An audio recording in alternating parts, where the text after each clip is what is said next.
चले जाना। Breaking of ether, alcohol phenol ether का एक फिक्स्ड क्वेश्चन जेईई मेंस पूछता ही पूछता है, इस बार भी आएगा, और वो है breaking of ether using HX। तो अगर मैं HI से इसको ब्रेक करूं, फिर से देखो ये कौन सी रिएक्शन है, RTR रिएक्शन, और ये है आपकी कोल्बे श्मिट रिएक्शन। बच्चों ये दो रिएक्शन एनसीईआरटी में दी हुई हैं, मेंस इनको बहुत बार यूज कराता है। तो जैसे ईथर के बारे में श्योर होते हैं, वैसे ये रिएक्शन है जिनके बारे में श्योरिटी से कहा जाता है कि भाई मेंस पूछता ही पूछता है। हाँ, ये सवाल, इस सवाल में लॉजिक क्या है वो सुन लीजिए कि जब H2SO4 आके यहाँ पे OH पे प्रोटोनेशन कराएगा। जय हिंद बच्चों, मैं योगेश पाठक स्वागत करता हूं आपका हमारे साथ 900 सवाल की सीरीज में। आज मैं आपके लिए लेके आया हूं अल्कोहल फिनॉल ईथर के जेईई मेंस के क्वेश्चंस का डिस्कशन, और इसमें हम बहुत सारे ऐसे कॉन्सेप्ट सीख लेंगे जो कि मेंस अल्कोहल फिनॉल ईथर से पूछता है। अटेम्प्ट कर लिए होंगे आपने। देखिए क्वेश्चन नंबर 1 के बारे में डिस्कस कर लेते हैं। इस क्वेश्चन में पहली famous reaction Kolbe Schmidt reaction के बारे में पूछा है, जिसमें हम सैलिसिलिक एसिड बनाना सीखते हैं, जिसमें बेसिक मीडियम लेते हैं, CO2 और H+ डाल देते हैं। तो यहाँ पे सिर्फ रिएजेंट के बारे में पूछा है, तो रिएजेंट में डायरेक्टली इसको 4 से मैच करा देता हूँ। ये आपकी फेमस RTR रिएक्शन है, इसको 3 से मैच करा देंगे। ये फिनॉल का ऑक्सीडेशन है, क्विनॉन बनाने का तरीका। क्विनॉन बनाने का तरीका मतलब पहले आप ऐसा करके इसको ऑक्सीडाइज कर लेते हो, तो पहले ये क्विनॉल में चेंज होता है, और जब ये क्विनॉल में चेंज होता है तो अपने अंदर से 2H+ बाहर निकाल देता है, और 2H+ बाहर निकाल के O- बना लेगा। उसके बाद ये ऑक्सीडेशन कैसे शो करेगा, अपने अंदर से 2 इलेक्ट्रॉन बाहर निकाल देता है, और जब ये 2 इलेक्ट्रॉन बाहर निकालेगा तो यहां पे एक रेडिकल बनेगा और नीचे एक रेडिकल बन जाएगा। ऐसा करके इलेक्ट्रॉन का रिमूवल मतलब ऑक्सीडेशन। इसके बाद इसकी करा दो रेजोनेंस। रेजोनेंस करा के आप एक काम करो, इस वाले रेडिकल को नीचे वाले जगह पे ले आओ और दोनों रेडिकल को कंबाइन करके बेंजोकेनोन का फॉर्मेशन कर दो, तो सी वाला ऑक्सीडाइजिंग एजेंट से मैच करेगा। ये तो सिंपल है, पहले इसमें NaOH डाल दो और फिर इसमें CH3Cl डाल दो, तो OH- इसका H+ लेके जाएगा, और जो O- बनेगा इस पर अटैक करके SN2 करा लेगा। तो ये आसानी से मैच हो जाएगा ऑप्शन नंबर 2 के साथ। तो A को 4 मैच करता हुआ होना चाहिए और B को 3 मैच करता होना हुआ चाहिए। तो ऑप्शन नंबर डी इसका साफ साफ आपका आ जाएगा। आजकल means RTR, Kolbe Schmidt reaction, इनके क्वेश्चन को मैच द कॉलम में नेम रिएक्शन के फॉर्म में पूछता है, तो आप नेम रिएक्शन रिवाइज कर सकते हैं। Breaking of ether, alcohol phenol ether का एक फिक्स्ड क्वेश्चन जेईई मेंस पूछता ही पूछता है, इस बार भी आएगा, और वो है breaking of ether using HX। तो अगर मैं HI से इसको ब्रेक करूं, तो यहां पे H+ प्रोटोनेट करा दो और चेक करो कि क्या कहीं 3 डिग्री या उससे ज्यादा स्टेबल कार्बोटाइन बन सकता है। अगर दोनों तरफ 3 डिग्री या उससे स्टेबल कार्बोटाइन बनेगा तो SN1 होगी, और अगर दोनों तरफ 2 डिग्री वाले कार्बोकेटाइन या उससे कम कार्बोकेटाइन बनेंगे तो कार्बोकेटाइन नहीं बनाना है, उसमें SN2 रिएक्शन करानी है। ये चेक करने का तरीका है। तो अगर मैं इसमें देखूं कि 3 डिग्री कार्बोटाइन बन सकता है, हाँ इसको लीव करा के 3 डिग्री कार्बोटाइन बना सकता हूं, और ये आपका आ जाएगा साइक्लोहेक्सेन के पास OH, और यहां पे बन जाएगा 3 डिग्री कार्बोकेटाइन। इसके बाद इसमें HI डाला है, मतलब HI का जो I- बचा होगा वो आया हुआ है, I- आके अटैक करेगा। ये मॉलिक्यूल होना चाहिए आपका मेजर प्रोडक्ट। तो अगर मैं देखूं तो OH के साथ होना चाहिए I, ऑप्शन नंबर 4 था, मैच कर देंगे। अगर दोनों तरफ 2 डिग्री वाले कार्बोटाइन बन रहे होते तो लेस क्राउडेड पे I- अटैक करके SN2 करा देता। मींस HI से या HX से ईथर की ब्रेकिंग हर साल पूछता है बच्चों। आइए, phenolic group can be identify by a positive. Lucas test तो अल्कोहल के लिए होता है, कार्बाइअमीन टेस्ट तो अमीन्स के लिए होता है, टॉलरेंस टेस्ट तो अल्डिहाइड के लिए होता है। What is this phthalein dye test? तो आप क्या करते हैं, यहां पे थैलिक एनहाइड्राइड ले लेते हैं, और थैलिक एनहाइड्राइड में अगर फिनोलिक ग्रुप होता है, इसमें H2SO4 डालते हैं, तो H2SO4 से रिएक्शन कराने के बाद आप इसको ऐसे बना लीजिए, C double बॉन्डो anhydride, C double बॉन्डो, और फिनॉल को उल्टा करके लिख लीजिए। यहां H लगाओ, यहां H लगाओ, यहां से पानी बाहर निकालो, और पानी बाहर निकाल के जो प्रोडक्ट बनेगा यहां पर OH और OH, इसको बोलते हैं फिनोफ्थलीन इंडिकेटर, जिससे आसानी से कलर चेंज पता लग जाता है एसिड, और इस पे बेस डालेंगे तो कलर दिखाता है। और बहुत ज्यादा स्ट्रांगली बेसिक सोल्यूशन यूज करते हैं तो कलरलेस हो जाता है। अगर इसका पीएच नेगेटिव में लेके जाते हैं तो भी ऑरेंज कलर दिखाने लग जाता है। तो पीएच डिपेंडेंट कलर दिखाता है, जिससे फिनॉल की पहचान हो जाती है। नेक्स्ट क्वेश्चन देखिए, phenol is treated with chloroform. Reaction कौन सी है? फिनॉल को क्लोरोफॉर्म के साथ ट्रीट कराया गया है, that is CHCl3 in presence of NaOH, which on further hydrolyze in presence of acid, यानी कि बाद में एसिडिफिकेशन कराया गया है। This is very simple reaction, RTR reaction का बहुत ही सुंदर सा क्वेश्चन है। तो आप यहाँ पे ऑर्थो पे CHO लगा लीजिए। इस स्टेप में पहले आपको O- बनता है, नेक्स्ट वाले स्टेप में H+ आ जाता है। अगर मैं इसका IUPAC नेम लिखूंगा तो ये बन जाएगा 1 2 3 4 5 6 2 हाइड्रोक्सी बेंजिल्डिहाइड। ऑप्शन नंबर दिल्ली को टिक कर देंगे, बहुत आसानी से इसका आंसर आ चुका होगा। नेक्स्ट वाले में फिर से देखो कुछ फेमस नेम रिएक्शन, फिर से देखो ये कौन सी रिएक्शन है? RTR रिएक्शन, और ये है आपकी कोल्बे श्मिट रिएक्शन। बच्चों ये दो रिएक्शन एनसीईआरटी में दी हुई हैं, मेंस इनको बहुत बार यूज कराता है। तो जैसे ईथर के बारे में श्योर होते हैं, वैसे ये रिएक्शन है जिनके बारे में श्योरिटी से कहा जाता है कि भाई मेंस पूछता ही पूछता है। तो अगर मैं बी ऑप्शन को मैच करूंगा तो इससे सैलिसिलडिहाइड बनेगा, सी ऑप्शन को मैच करूंगा तो सैलिसिलिक एसिड बनेगा। जब फिनॉल का नाइट्रेशन कराते हैं तो 3 NO2 ऑर्थो पैरा पे आ जाते हैं, पिक्रिक एसिड का फॉर्मेशन होता है, जिंक तो ऑक्सीजन लेके भाग जाता है, बेंजीन बना देता है। तुरंत मैच करेंगे तो A3 से मैच होना चाहिए, A3 से मैच होना चाहिए, B1 से मैच होना चाहिए। ऑप्शन नंबर सी इसका सही आंसर है। जी हाँ, HBr की देखो यहां फिर से ब्रेकिंग ऑफ ईथर पूछ लिया है, लेकिन मैं आपको बता दूं ये जो OH ग्रुप है ये तो HBr के साथ रिएक्शन करेगा ही नहीं, क्योंकि यहां वाली जगह पे ना तो SN1 होती है और ना ही SN2 होती है। लेकिन नीचे वाला अल्कोहल रिएक्शन करेगा तो OH2+ बनाएगा सबसे पहले H+ प्रोटोनेट होने से। तो आपको क्या करना है, आपको ये बताना है कि यहां पे SN1 होगी SN2 होगी, तो पानी बाहर निकाल के आप कार्बोटेन तो बना ही सकते हो ना, पानी बाहर निकाल के कार्बोटेन बना सकते हो, क्योंकि बेंजाइलिक कार्बोटेन बहुत ज्यादा स्टेबल होते हैं। और यहाँ पे Br- को लगा सकते हो तो ये हो जाएगा OH, ये हो जाएगा CH2Br। इसके बाद नीचे वाले केस में फिर से ये वाला OH रिएक्शन नहीं करेगा तो OH का OH रहने वाला है, लेकिन नीचे वाला ईथर ब्रेक कराएंगे। अब ईथर की ब्रेकिंग में ध्यान रखना, जो भी ऐसे ईथर जो डायरेक्टली एरोमेटिक कंपाउंड से कनेक्टेड होते हैं उस बॉन्ड को कभी ब्रेक नहीं करते हैं, उसके पड़ोस वाले बॉन्ड को ब्रेक करते हैं। यहां से बॉन्ड को ब्रेक करेंगे तो हमेशा फिनॉल बनने वाला है और दूसरे वाले का हैलाइड बनने वाला है, तो CH3Br बन जाएगा।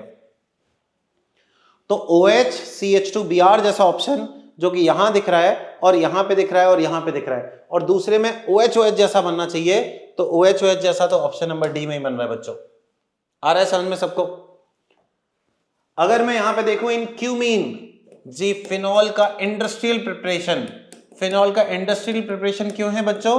पहला स्टेप मुफ्त का है। कैसे मुफ्त का है? O2 तो मुफ्त की है ना, O2 को रेडिकल इनिशिएटर में डाल दीजिए और O2 इसमें आके इंसर्ट होके ये ऐसा परऑक्साइड लिंकेज बना लेता है। इसी इंटरमीडिएट के बारे में JEE एडवांस 2015 ने पहले पूछा था, जो कि JEE मेंस 2024 में रिपीट हो गया क्वेश्चन। तो मुझे सिर्फ इंटरमीडिएट पूछा है, इंटरमीडिएट तो टिक कर लो, लेकिन आगे इसको अगर यहां कनेक्ट करके इस बॉन्ड को इधर ब्रेक कर दो तो आपको वो प्रोडक्ट भी मिल जाएंगे जो बनते हैं। एक बनता है फिनॉल, ये बेंजीन SOH से कनेक्टेड होगा, एक पाई बॉन्ड पीछे आ जाएगा, बनने वाला है CH3C double bond O CH3 acetone as the product. कर लोगे इसको? नेक्स्ट क्या है? हाँ ये सवाल, इस सवाल में लॉजिक क्या है वो सुन लीजिए कि जब H2SO4 आके यहां पे OH पे प्रोटोनेशन कराएगा, ये यहां पे बनाएगा, यहां से जब पानी बाहर निकालेंगे -H2O करेंगे तो एक कार्बोकैटायन बनेगा, और इस कार्बोकैटायन पर शिफ्टिंग की जब बात करेंगे तो ऊपर ले जाएंगे तब भी 3 डिग्री कार्बोकैटायन है और नीचे ले जाएंगे तब भी 3 डिग्री कार्बोकैटायन है। ऊपर लेके जाएंगे तो जो अल्कीन बनेगी वो थर्मोडायनेमिकली कंट्रोल प्रोडक्ट नहीं होगा, वो मोर स्टेबल अल्कीन नहीं होगी, और हम हाई टेम्परेचर पे, हीट लिखा हुआ है यहां पे, हम प्रोडक्ट की स्टेबिलिटी देखते हैं, इसलिए नीचे से 1,2 मिथाइल शिफ्ट कराएंगे, 1,2 मिथाइल शिफ्ट कराएंगे तो यहां पे आ जाएगा आपका ये मिथाइल, और बाद में -H+ करके, बाद में -H+ करके आप अल्कीन का फॉर्मेशन कर लेंगे। तो आपको बहुत आसानी से ऑप्शन नंबर ए मैच करते हुए दिखेगा। अगर कोई बच्चा इस ऊपर ले जाता तो उसका सी ऑप्शन आ जाता, जो कि सही ऑप्शन नहीं था। LiBH4 एक बहुत कॉमन या अनकॉमन बात कह लीजिए, रिड्यूसिंग एजेंट तो सब पढ़ते हैं, NaBH4 पढ़ते हैं और LiLH4 पढ़ते हैं, लेकिन इन दोनों की बीच की स्ट्रेंथ होती है LiBH4 के पास। और क्या बोलते हैं कि कौन कौन से ग्रुप रिड्यूस कर पाता है, सारे NaBH4 वाले कर पाता है, प्लस साथ में एस्टर को रिड्यूस कर पाता है। तो अगर मैं यहां पे LiBH4 की बात करूंगा तो कार्बोक्सिलिक एसिड को तो रिड्यूस नहीं कर पाएगा, लेकिन एस्टर को किस में बदल देगा, एस्टर को रिड्यूस कर पाएगा। तो यहां तो कार्बोक्सिलिक एसिड को रिड्यूस कर दिया, यहां पे भी कार्बोक्सिलिक एसिड को रिड्यूस कर दिया, यहां पे भी कार्बोक्सिलिक एसिड को रिड्यूस कर दिया। तो बताइए इसका कौन सा ऑप्शन सही टिक होना चाहिए। तो अगर मैं रिडक्शन की बात करूं, तो देखो इसको तो अपन एज इट इज छोड़ देंगे, और यहां पे अगर मैं रिड्यूस कराऊंगा तो CH2OH ऐसे प्रोडक्ट में कन्वर्ट होगा जो कि इसका सही ऑप्शन होना चाहिए।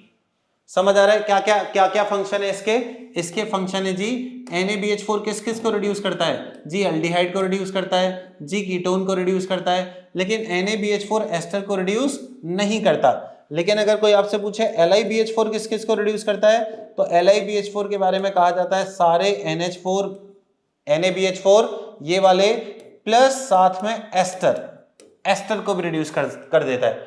तो मुझे लगता है यहां पे कुछ ऐसा ऑप्शन होना चाहिए कि ऊपर carboxylic acid as it is हमें मिल जाए और नीचे वाला अल्कोहल में रिड्यूस हो जाए। तो ऑप्शन नंबर डी टिक कर सकते हैं अगर if this is carboxylic acid. H plus heat क्या करेंगे जी, फिर से आप प्रोटोनेट करके इस वाले कार्बन पे कार्बोटाइन बनाने वाले हैं। ये होगा आपका CH, ये होगा आपका CH3, ये होगा आपका CH3। और for the total number of possible product formed by tertiary carbocation of A, हमें 3 डिग्री कार्बोकेटाइन बनाना है, तो हमारे पास possible number of tertiary product बताने, possible number of tertiary carbocation से जो बन सकते हैं। तो पहले इसका शिफ्टिंग करा लो जी। शिफ्टिंग अगर यहां होता है तो ऐसा बनेगा, और शिफ्टिंग अगर मैं इधर साइड कराता हूं तो ऐसा बनेगा। अगर मैं इससे एलिमिनेशन कराऊं तो इसके एलिमिनेशन से एक डबल बॉन्ड यहां बनेगा, इसके एलिमिनेशन से एक डबल बॉन्ड यहां बनेगा, जबकि यहां पे शिफ्टिंग कराने के बाद कार्बोटाइन जो यहां बनेगा एक डबल बॉन्ड यहां बन जाएगा और एक डबल बॉन्ड ऐसे साइड में बन सकता है। ऐसे करके प्रोडक्ट बनने वाले हैं। सबके GI और OI देख लीजिए, ना तो GI है ना OI है 1 काउंट करोगे, ना ही GI है ना OI है 1 काउंट करोगे। यहाँ पे एक कायरल सेंटर दिखाई दे रहा है इसलिए 2 काउंट करोगे, और यहाँ पे ना GI है ना OI है 1 काउंट करोगे। तो 2 + 2 + 1 total number of possible product जो अल्कीन बन सकती हैं, ऐसे 5 पॉसिबल प्रोडक्ट होंगे जो कि 3 डिग्री कार्बोकेटाइन यानी टर्शरी कार्बोटाइन से बन रहे हैं। फिर से सेम कॉन्सेप्ट पूछा है, तो डिहाइड्रेशन ऑफ अल्कोहल तो है ही अपना इंपॉर्टेंट टॉपिक, मींस बहुत पूछता है। तो अगर मैं यहाँ पे कार्बोटाइन बना लूं पानी बाहर निकालने के बाद, तो आपको क्या करना है, H प्लस हीट की डेफिनेटली पहले शिफ्टिंग करेगा, और शिफ्टिंग करके 1,2 मिथाइल शिफ्ट करके ऐसा कार्बोटाइन बनाएगा, और बाद में -H+ अगर होगा तो आप इसमें अल्कीन वो बनाओगे जिसमें ज्यादा अल्फा H मिल रहे होंगे। ऐसा ऑप्शन नंबर सी आप सबको नजर आ रहा है बात समझ में। नेक्स्ट आ जाइए, K2Cr2 स्ट्रॉन्ग ऑक्सीडाइजिंग एजेंट, अगर ऑक्सीडाइज करेंगे तो बन जाएगा साइक्लोहेक्सेनोन। और अगर इसमें मैं PHMgBr डालूं, तो PH minus nucleophilic addition reaction करेगा, ये बन जाएगा आपका O-, ये बन जाएगा आपका PH। फिर इसके बाद H2O आएगा, O- पे H+ प्रोटोनेट करेगा, O- पे H+ प्रोटोनेट करेगा तो आपका बन जाएगा अल्कोहल। और बाद में डिहाइड्रेशन ऑफ अल्कोहल की बात करी गई है, कार्बोकेटाइन बनाइए, एलिमिनेट कराइए, एलिमिनेट करा के एल्कीन बनाइए। Number of sp2 hybridize carbon atom, लोग pH को एक्सपेंड करना भूल जाते हैं, pH को एक्सपेंड करिए। 6 sp2 हाइब्रिडाइज एटम यहां पर हैं, 2 यहां पर हैं, टोटल 8 sp2 हाइब्रिडाइज एटम आपको कार्बन के दिखने लगेंगे प्रोडक्ट में। नेक्स्ट देखिए, इस केस में AlCl3 Cl- को निकालेगा एंड Cl- को निकाल के बनाएगा CH3CH + CH3, और इसका इलेक्ट्रोफिलिक सब्स्टिट्यूशन रिएक्शन कराएंगे तो क्या बन जाएगा, इस पर आइसोप्रोपाइल ग्रुप लग जाएगा जिसको हम क्यूमीन के नाम से जानते हैं। O2 क्या करता है? तो बच्चों अभी देखा था फिनॉल बनाने का commercial method of preparation, OOH लगा लेता है। H प्लस पानी से क्या होता है? वो माइग्रेशन करके फिनॉल बन जाता है जी, यहां पर अटैक करके ये बन जाएगा फिनॉल।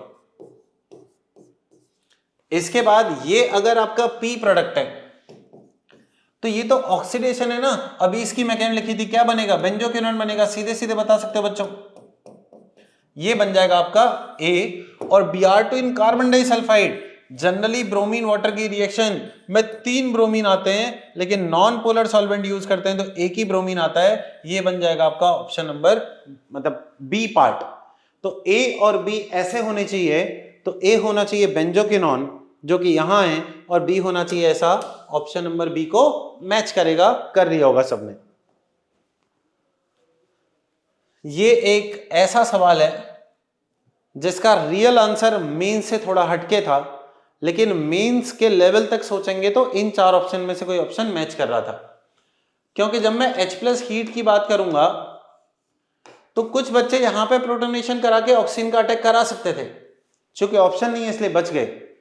और अगर मैं यहां पे कार्बोटाइन बनाऊंगा तो फिर यहां पे बस इतना सोचना है कि 1 है, ये 2 है, ये 3 है, ये 4 है, ये 5 है, ये 6 है, यहां पे 5 पर अनाइन बना के इस पे अटैक करा दूंगा। वाकई में 6 पर अनाइन बना के अटैक कराना चाहिए था। ऑल्दो तुम्हें लग रहा होगा कार्बन अनाइन बेकार बनेगा सर, लेकिन प्रोडक्ट की स्टेबिलिटी देखते हैं ना, तो अगर मैं 5 पे अनाइन बना के अटैक कराऊंगा तो मेरा यहाँ पे 5 मेंबर्ड रिंग जिस पे अटैक किया है ऐसा, ऊपर बन जाएगा आपका कार्बोकेटाइन, ऐसा करके कुछ प्रोडक्ट बन रहा है। और यहीं की यहीं अगर आप यहां पे देखोगे कि H प्लस हीट करने के बाद पहले मैं अल्कीन बनाऊं, तो अल्कीन मैं बना लेता हूं भाई, ऐसा करके अल्कीन बन जाएगा। इसमें अल्कीन कैसा बन जाएगा? यहां पे आप डबल बॉन्ड का फॉर्मेशन कर लो और फिर यहां पे HBr जोड़ के सेम प्रोडक्ट बन जाएगा जिसको टिक कर सकते हैं। बट इस क्वेश्चन में मजा क्यों नहीं है? इधर रिंग एक्सपेंशन कौन सोचेगा? कोई भी 6 मेंबर्ड ऑप्शन नहीं था, इसलिए मैं ये वाला काम कर दिया घटिया वाला, वरना डेफिनेटली 6 मेंबर्ड रिंग का आंसर होता अगर मेंस ऐसा ऑप्शन दे रहा होता तो। मैंने जानबूझ करके ये क्वेश्चन क्यों उठाया है? कई बार मेंस कार्बोकेटाइन की शिफ्टिंग बिना कराए सारे ऑप्शन दे देता है, कई बार बिना रिंग एक्सपेंशन कराए ऑप्शन दे देता है, तो आप थोड़ा ऑप्शंस की तरफ चले जाना। नेक्स्ट, इसके केस में K2CO3 which is source of OH minus hydrolysis से मिल जाएगा, H प्लस हटा के O माइनस बनाएगा, फटाफट से SN2 करा के सीधे सीधे प्रोडक्ट लिख सकते हैं। अगर ये प्रोडक्ट लिखेंगे तो आपको ऑप्शन नंबर डी दिखाई दे रहा होगा। यहां पे SN2 कराइए और ये बन जाएगा आपका OCH2 पे अटैक किया है, फिर यहां के बाद carbon double bond carbon CH3 यहां पे हाइड्रोजन होगा, ऐसा ऑप्शन नंबर दिल्ली है। तो अल्कोहल फिनॉल ईथर में क्या क्या पढ़ना है? एक तो ऑक्सीडाइजिंग रिड्यूसिंग एजेंट, एक RTR कोल्बीज, एक डिहाइड्रेशन ऑफ अल्कोहल की बहुत जम के प्रैक्टिस करनी है, और एक आपको ब्रेकिंग ऑफ ईथर अच्छे से समझ में आ जाना चाहिए। ऐसे 5 टॉपिक को फोकस करोगे, एग्जाम में आपको 2 सवाल मिल जाएंगे। थैंक यू बच्चों।